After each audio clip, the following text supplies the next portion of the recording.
Fala galera, hoje vamos falar de um peixe muito bonito, o cará. Ela é um ciclídeo de clima tropical, mas que também resiste muito bem ao frio.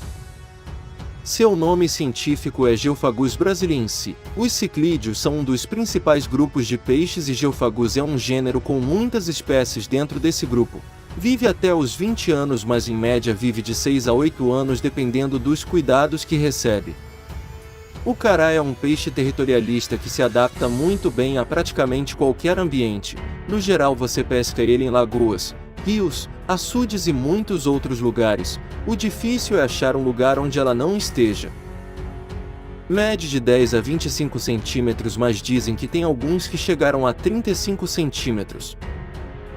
Apresentam dimorfismo sexual. O macho é maior, mais colorido e com nadadeiras mais pontiagudas e longas. Sua cor varia com o humor e durante a estação de acasalamento, mas em geral é de cor esverdeada com algumas manchas. Dependendo de onde é encontrado, pode apresentar diferentes características físicas. É parecida com a tilápia, pois são da mesma família.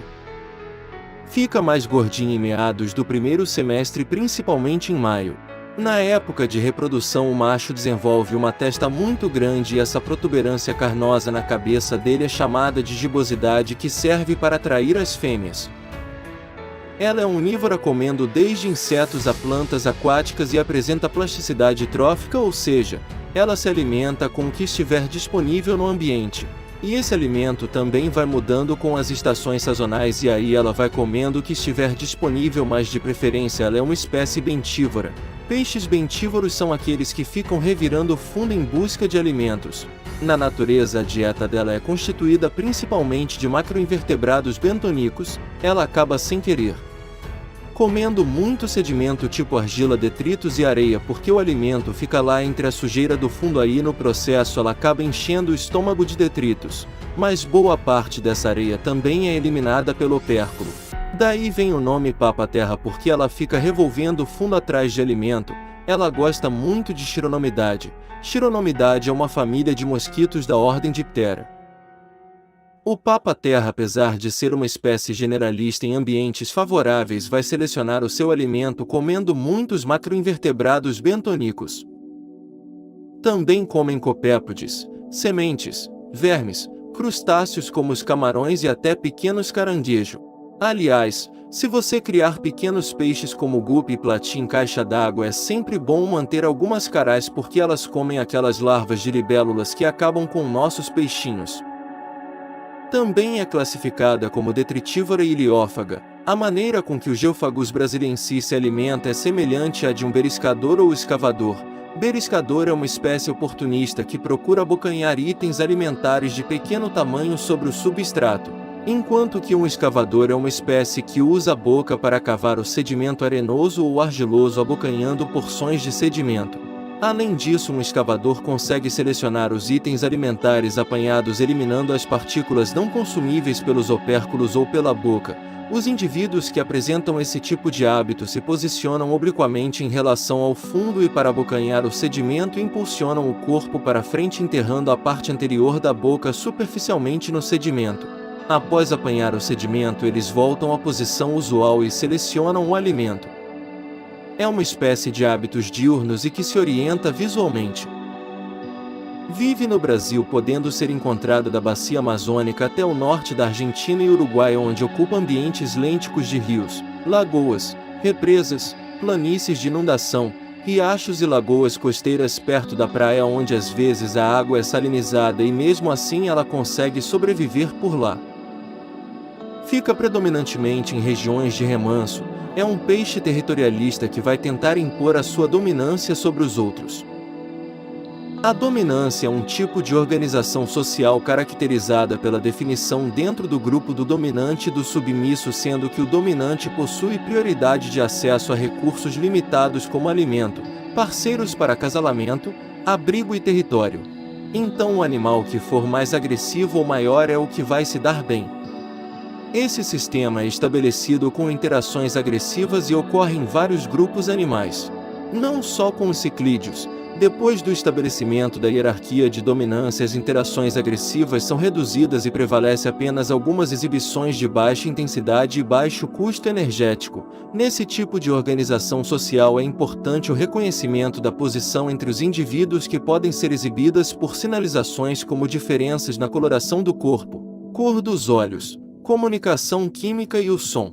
Nos carais, os fatores que podem afetar a agressividade são o isolamento social, tamanho do grupo, fase reprodutiva, os níveis hormonais e a experiência social breve, o sexo do animal e as condições abióticas tais como disponibilidade de refúgios, variações estruturais do ambiente, o fluxo e o nível de água, a temperatura, luminosidade, turbulência, concentração de oxigênio e de poluentes. Agora, falando um pouco de sua reprodução. O geofagus começa a colocar ovos quando tem comprimento médio entre 8 e 9 centímetros em média. A época reprodutiva inicia em outubro e se estende até março, com picos em novembro e fevereiro, mas isso pode variar um pouco dependendo da região onde vivem. Geralmente desova em lugares com fundo arenoso, pode também desovar em grutas e pedras. Os ninhos têm de 12 a 15 centímetros de diâmetro e 18 a 20 centímetros de profundidade. A fêmea desova em média 16.000 ovos por quilo de peso corporal. A eclosão ocorre após cerca de 96 horas a uma temperatura de 25 graus Celsius e as larvas medem cerca de meio centímetro quando nascem. Depois disso, o casal defende o território contra todos os intrusos que podem acabar comendo seus ovos. Essa defesa da prole é marcante em toda a família dos ciclídeos, podendo durar de 3 a 4 semanas ou até quando os filhotes iniciarem a busca do alimento e irem viver as suas vidas por conta própria. Tanto o macho como a fêmea tomam conta dos filhotes e os recolhem em sua boca ao menor sinal de perigo. Infelizmente, hoje o cará vem perdendo espaço para a tilápia do Nilo, que é uma espécie exótica vinda da África, e como a tilápia também é um ciclídeo, ela acaba ocupando um nicho ecológico bem semelhante ao do cará. Espécies de hábitos alimentares semelhantes costumam apresentar padrões morfológicos semelhantes, e como a cará e a tilápia são parecidas, elas se alimentam de coisas semelhantes, o que causa muita competição entre elas. O que evita um pouco da competição é que a tilápia se aventura um pouco mais em águas abertas, enquanto o cará fica mais intocado em fendas e na vegetação. Outra diferença é que o cará tem uma tendência maior a ser um escavador de fundo, enquanto que a tilápia tende mais a ser um beliscador. O cará é predado por muitos peixes, como a traíra, que inclusive já gravei 2 vídeos sobre ela e vai ficar linkado na descrição. Outro pregador que tem para mostrar aqui é o marobá, que também já fiz um vídeo sobre ele. Vou até fazer mais um, que inclusive vai ser o próximo do canal. É mais raro os marobás conseguirem pegar elas, já que eles não são tão grandes assim igual às traíras e muito raramente passa dos 30 centímetros, então ele só consegue capturar os filhotinhos. Outro predador que ela tem é o bagre africano, que é mais uma espécie exótica que está invadindo nossos rios Brasil afora. É claro que ela tem muitos outros predadores aquáticos e ficaria impossível falar de todos, então falei só desses 3. Este ciclídeo é utilizado como bioindicador de qualidade da água, porque a quantidade de parasitas grudados nele pode revelar as condições dos rios onde ele vive, por isso tem sido muito pesquisado pelos cientistas. É um peixe muito querido pelos aquaristas porque tem essas cores brilhantes que são muito bonitas. É um dos peixes mais bonitos daqui do Brasil. E para você criar eles no aquário é preciso tomar alguns cuidados, porque, como a gente já sabe, é um bicho muito agressivo e se não tomar os devidos cuidados ele domina todo o aquário e pode até matar outros peixes. Já tive um aqui e ele brigava até com a traíra que eu tinha, era o valentão do aquário. Você vai precisar de bombinha de oxigênio na água para ele viver com qualidade. E como ele faz muita sujeira no aquário, você precisa que seu sistema de filtragem seja dos bons. Quanto ao substrato, pode ser areia de obra mesmo. Sempre usei e conheço várias pessoas que usam e fica ótimo. Mas é claro que você tem que lavar bem essa areia para garantir que não vai levar nenhuma sujeira para o seu aquário, ou então tu vai na loja e pergunta qual o melhor substrato para elas, que aí eles te mostram algumas boas opções. É um peixe jumbo que precisa de bastante espaço para viver com qualidade.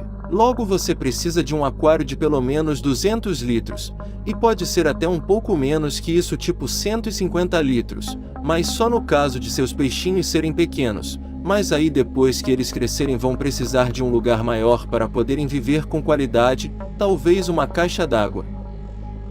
Para evitar problemas com a agressividade você deverá tomar algumas medidas como ter um aquário grande, que é o principal, manter várias carazinhas no mesmo aquário, porque isso meio que dilui a agressividade entre elas, é bom ter umas 5 pelo menos, colocar plantas para dispersar melhor elas, ter outros peixes rápidos como as piabas para mantê-las distraídas. Você pode alimentá-las com ração, minhocas, camarões e já vi pessoas que alimentam com ração de tilápia e ficava tudo bem, e faz sentido já que elas são parentes, são da mesma família, a família Cichlidae. A água deve ter um pH entre 6,8 e 7,2, temperatura de 22 a 28 graus Celsius. E para finalizar o vídeo, uma boa notícia para quem é piscicultor e quer criar os carás, isso porque eles possuem duas vantagens em relação às espécies exóticas que tem por aí nas criações. Ela resiste muito bem ao frio, o que é ótimo para os criadores do sul do Brasil, que acabam vendo seus peixes morrerem quando faz muito frio. E também, como é uma espécie nativa, ela não causa impactos quando escapa para a natureza. E esse foi o vídeo de hoje, então peço que deixe seu like e se inscreva no canal. Até a próxima!